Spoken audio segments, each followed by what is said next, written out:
là où le temps, c'est du vent offshore ce midi sur la Canoro. Bonjour à toutes et à tous. On a un temps qui est variable à couvert, ça se couvre par rapport à ce matin. Il fait un peu frais, la température extérieure est à 15-16 degrés. La température de l'eau est fraîche à 13 degrés, pas plus. La marée, cet après-midi, un temps variable, une température à 18 degrés. La marée est actuellement en train de redescendre, le plein bas est à 16h15 avec des coefficients de 57. Sur cette descendante, le vent est offshore avec un secteur sud-est, il est faible à modéré, il y a un beau fort établi, des rafales à 2. Il s'est renforcé quand même par rapport à ce matin, il est plus fort. Le plan d'eau est ridé, les phases de vagues sont lisses. Et on a cette houle qui est consistante, longue, multipique à la hausse. 16 secondes de période, orientée ouest-nord-ouest à ouest. On a un déferlement régulier à la hauteur de 1m20, 1m50. Série qui rentre fréquemment à la hauteur de 2 mètres. Et il faut vraiment attendre longtemps pour avoir des séries à la hauteur de 2,30 à 2,50. Voilà. Donc avec la marée qui était haute sur les meilleures bandes de sable, là vous voyez la droite en face du banana.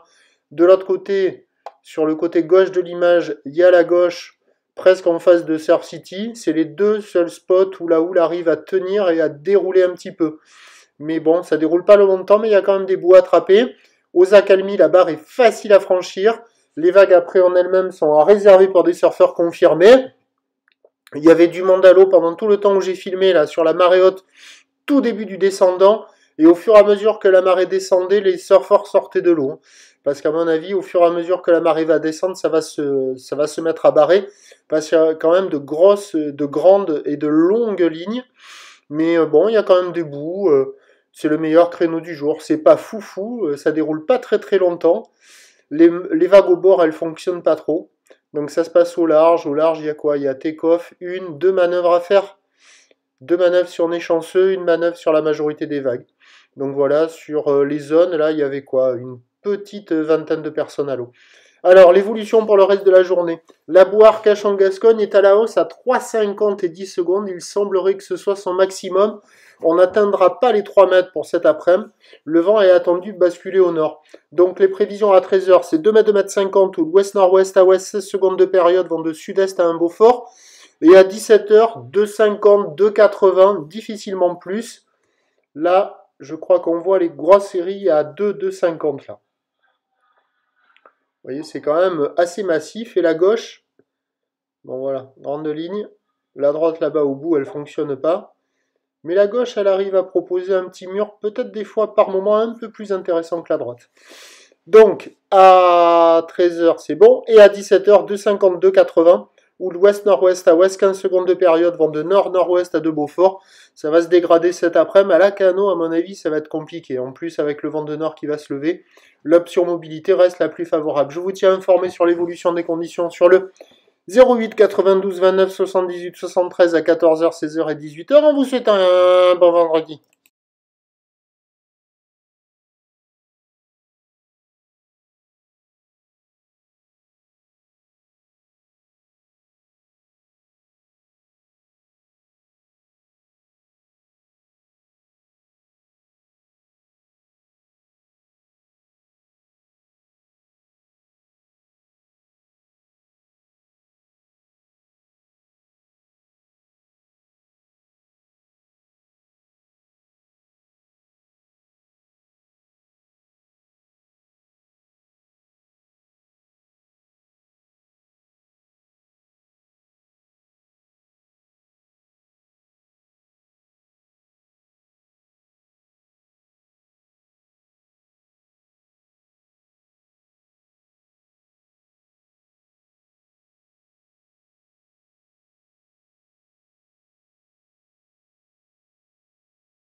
Oula, oula, ouais, c'est du...